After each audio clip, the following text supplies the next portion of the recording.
Padme's ship cut through space toward Mustafar, but something was very wrong. C-3PO noticed first when his mistress began to moan in pain, clutching her belly with increasing force. "My lady, are you all right?" asked the protocol droid, his voice laden with concern. Padme tried to respond, but another wave of pain shot through her, making her arch in the pilot's chair. "C-3PO, the baby is coming now," she managed to say between short breaths. The droid went into momentary panic before activating his basic medical protocols.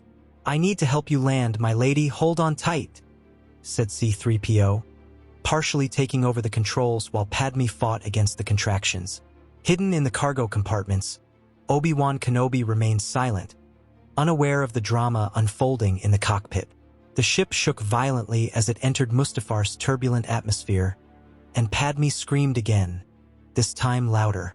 The contractions were becoming more frequent, more intense, and she knew there was no more time. "C-3PO, land near the main platform. Please," she begged, tears streaming down her face. The droid did his best, guiding the ship with surprising precision for someone not programmed to pilot. When the ship finally touched the volcanic ground with a hard thud, Padme let out a scream that echoed through the metal walls. "Anakin! Anakin, help me!" she shouted with all the strength she had left. Her desperate voice cut through the hot, dense air of Mustafar, carrying with it all her fear and pain. Anakin was in the control room when he saw on the radar the ship landing. His heart immediately raced, recognizing Padme's ship, and he ran toward the landing platform. His steps echoed on the metal floor while the dark side pulsed in his veins, but something in his chest tightened when he heard the screams. "Padme?" he murmured, accelerating even more. When he approached the entrance ramp, the screams became clearer, more desperate, and he recognized his wife's voice calling his name. "Anakin! Please, Anakin!" The sound pierced his soul in a way that not even Palpatine's rage had managed to do. He ran up the ramp, his breathing accelerated, and when he entered the ship, the scene before him paralyzed him. Obi-Wan had emerged from his hiding place upon hearing Padme's screams. He found C-3PO trying to help her, but it was obvious the situation was beyond the droid's capabilities.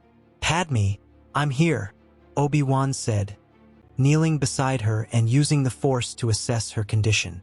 It was at that moment that Anakin entered the cockpit, and his yellowed eyes met those of his former master. For an instant, Palpatine's order echoed in his mind. Kill all the Jedi, including Obi-Wan. His hand moved instinctively toward his lightsaber, hatred bubbling in his chest. But then Padme screamed again, and he saw her there, exactly as in his nightmares, suffering, needing him. "Anakin, help me!" she cried, extending her hand toward him. And in that moment, everything else ceased to exist. "We have to get her out of here now," Obi-Wan said firmly, looking at Anakin without fear, but with genuine urgency. Anakin didn't respond with words, only nodded rigidly, his attention turning completely to Padme. He knelt on her other side, taking her hand and squeezing hard. Obi-Wan ran to the controls and C-3PO followed to help with takeoff. The ship lifted off again, leaving Mustafar behind while Anakin remained beside Padme, his presence being her only anchor in the storm of pain. "I'm here, Padme.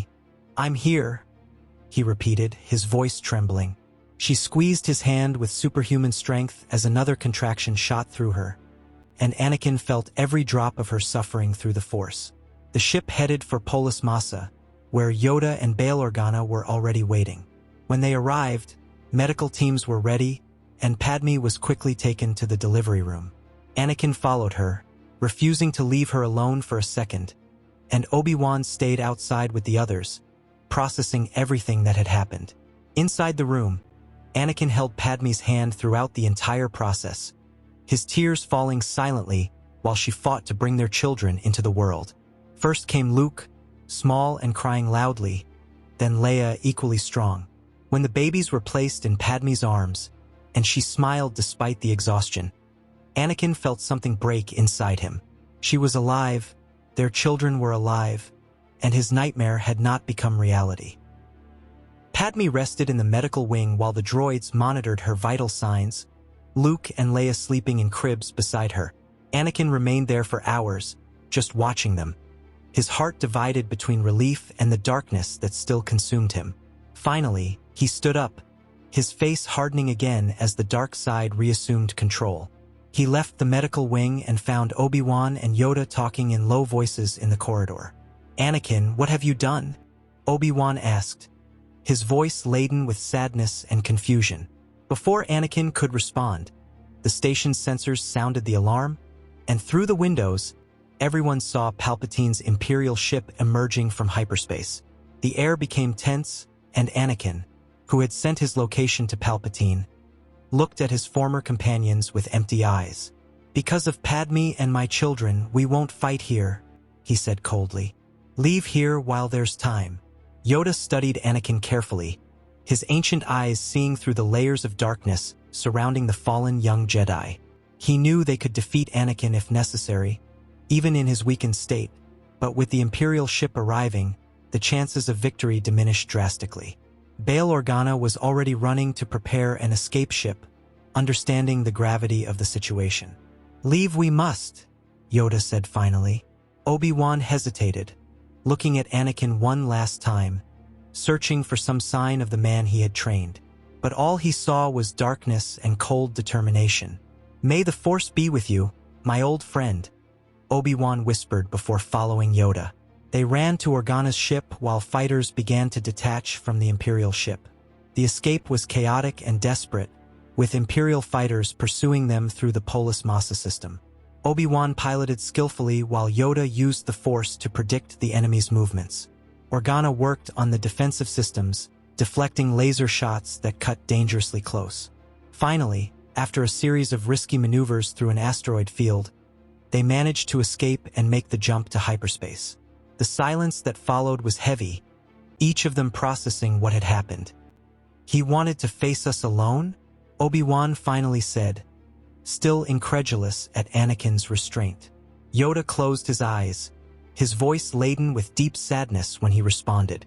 "Beside himself, Skywalker is." Meanwhile, at Polis Massa, Palpatine had arrived with his Imperial Guard. Anakin met him on the ship. "Lord Vader," Palpatine said with his hissing voice. "You allowed them to escape." Anakin turned slowly, and for the first time, Palpatine saw something different in his apprentice's eyes. There was darkness there, yes, but there was also something more, something he couldn't completely control. "Padme is alive," Anakin said simply. Palpatine smiled, thinking this was just confirmation of his alliance. But Anakin shook his head slowly. "I don't need you anymore." The revelation hit Palpatine like lightning, and before he could react, Anakin had already activated his lightsaber. The blue blade cut through the air toward the Sith Lord, who barely had time to summon his own red saber to defend himself. The fight exploded on the Imperial ship, with lightning bolts of energy illuminating the sterile corridors. Palpatine attacked with calculated fury, his strikes precise and lethal, using all his knowledge of the dark side's ways. Anakin retaliated with brute force and rage, each movement fueled by the realization that he had been manipulated. They leaped between corridors, their blades creating sparks as they clashed, the metallic sound echoing through the ship. Palpatine used Force lightning, and Anakin deflected it with difficulty, feeling his mechanical hand frying under the intensity of the energy. The battle lasted long minutes that seemed like hours, both combatants using everything they had. Palpatine was more experienced, more treacherous, but Anakin was stronger, younger, and now had a real reason to fight.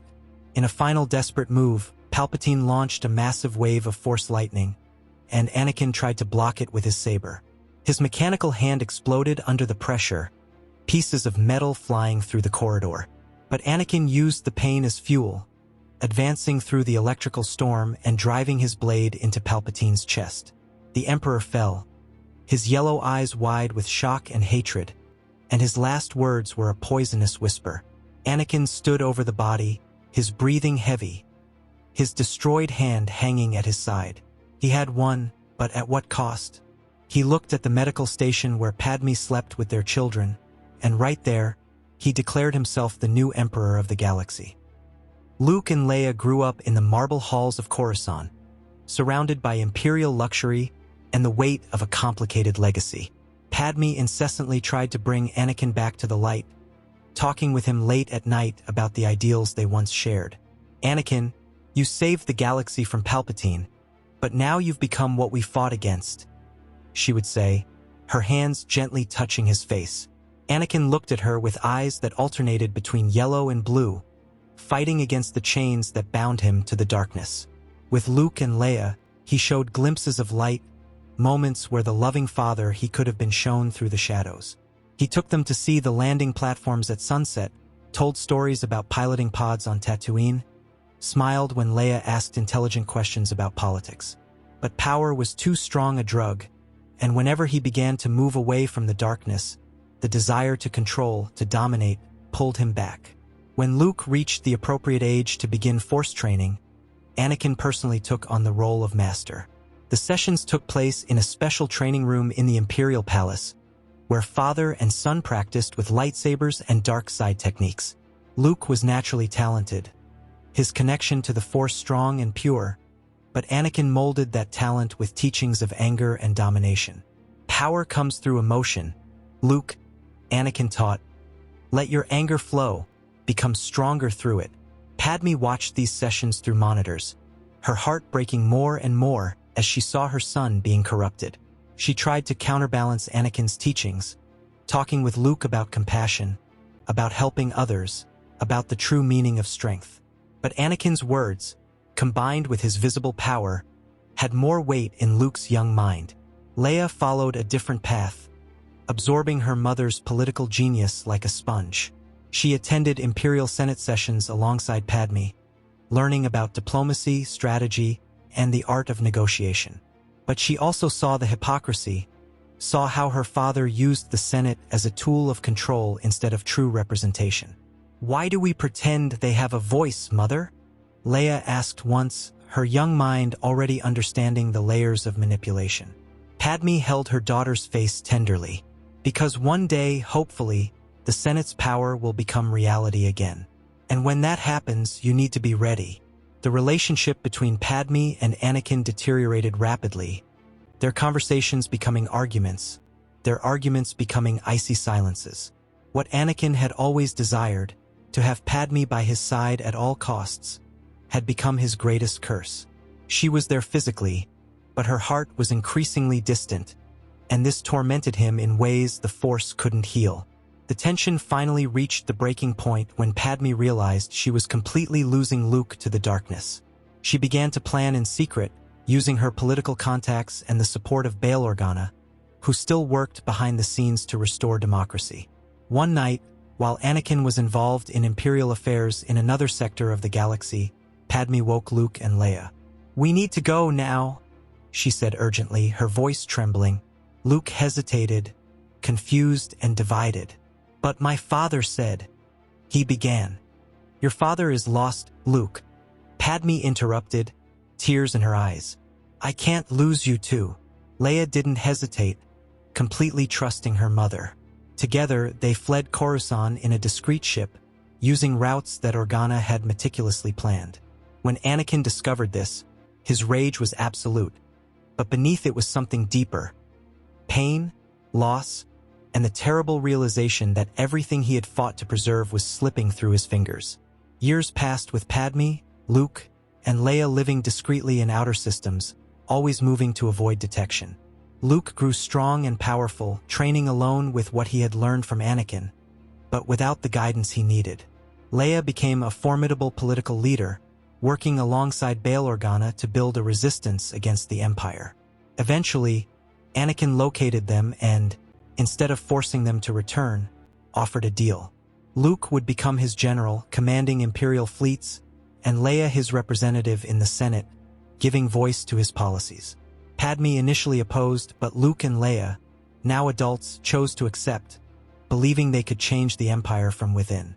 Luke became a fearsome Sith Lord, his skill with the Force rivaled only by his father's. Leia used her political intelligence to soften Anakin's most brutal policies, saving worlds from complete destruction through careful negotiations. But Padme continued planting seeds of doubt in her children, constantly reminding them of who they truly were.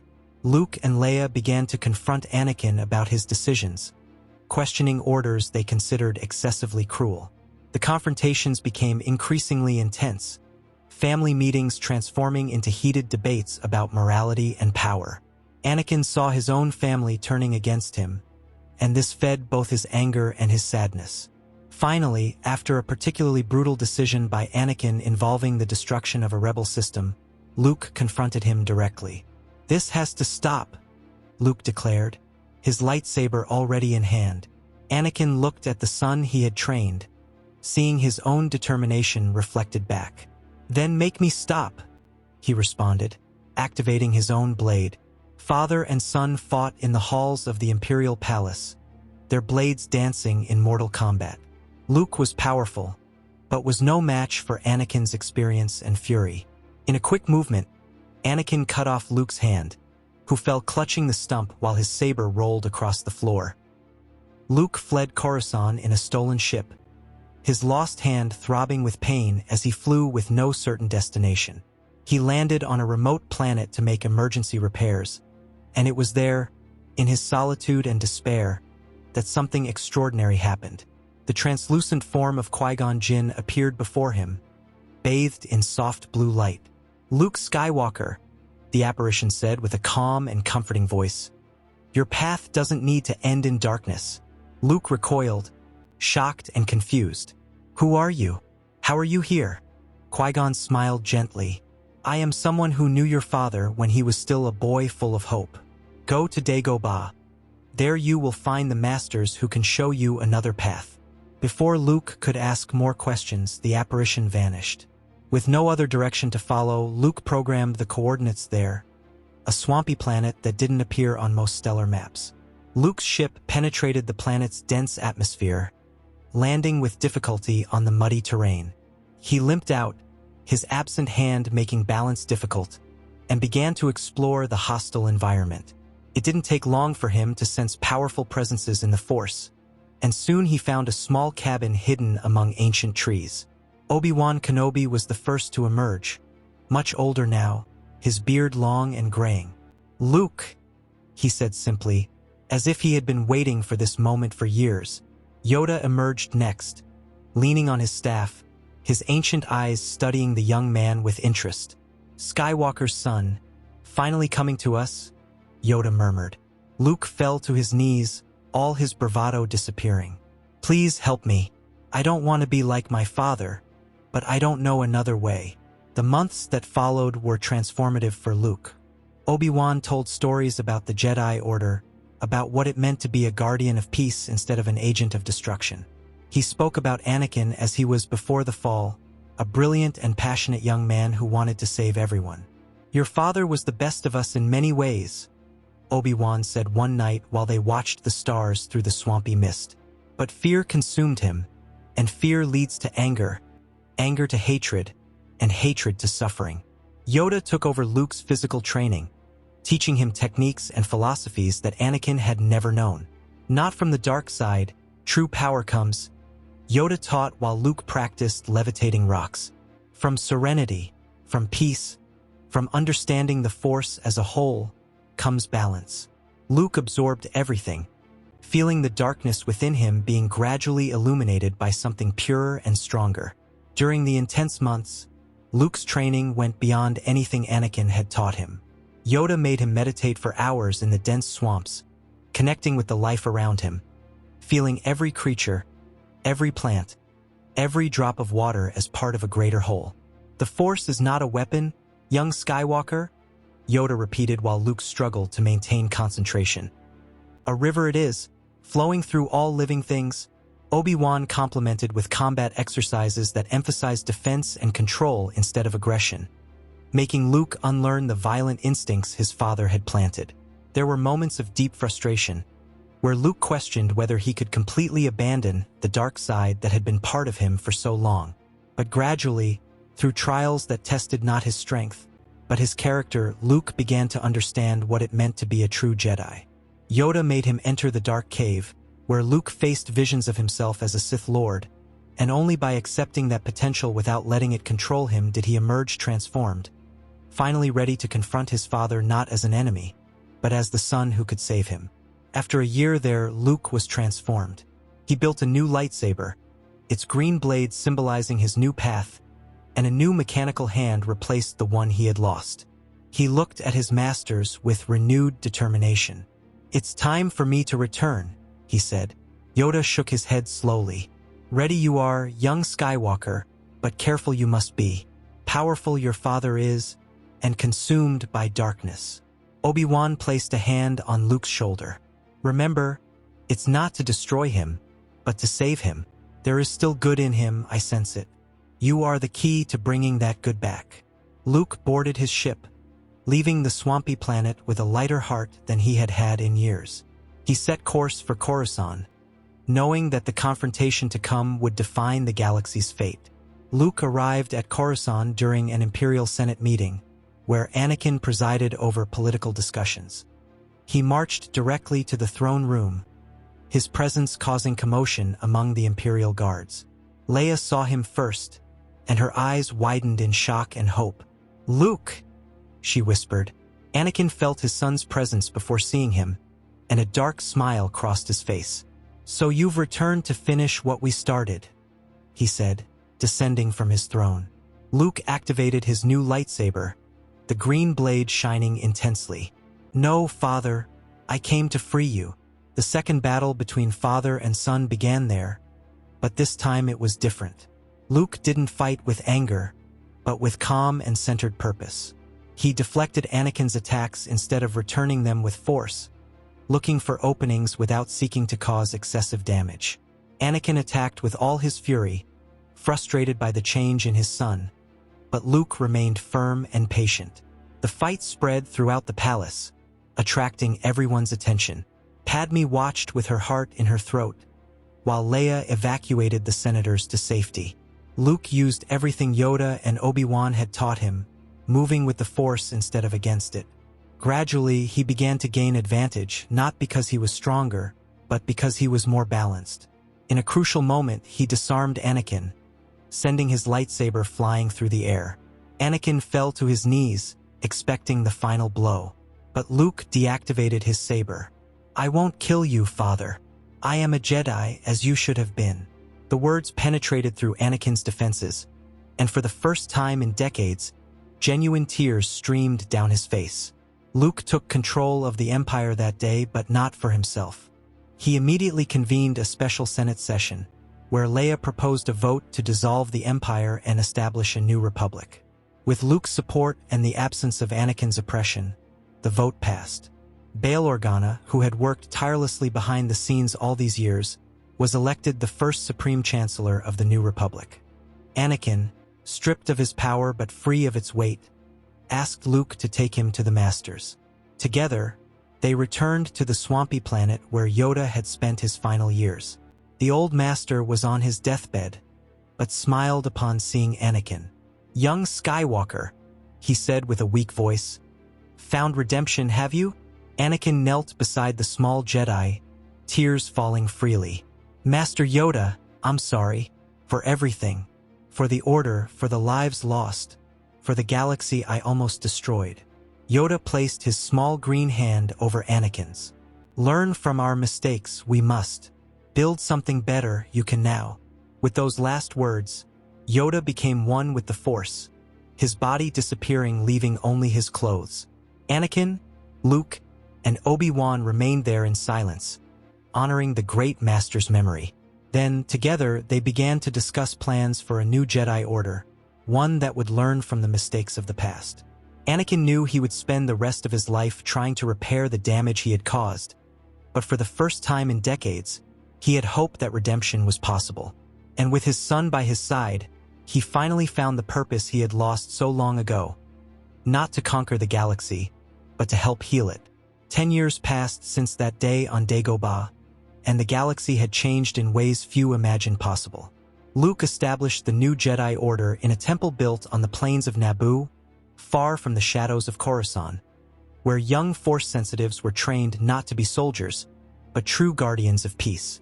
Anakin worked quietly in the temple gardens, teaching the youngest about the consequences of fear and anger through his own stories, his redemption being a living reminder that no one was beyond salvation. Leia served 2 terms as senator before becoming chancellor, guiding the Republic with her mother's wisdom and her father's determination. Padme finally rested, knowing her children had found their paths, and that the man she had loved so long ago had finally come home. On the nights when Naboo's 3 moons shone over the temple, Anakin looked at the stars and felt the presences of Obi-Wan, Yoda, and Qui-Gon around him, and for the first time since Mustafar, he smiled with true peace in his heart, knowing that balance had been restored not through power, but through love, forgiveness, and the hope of a new beginning.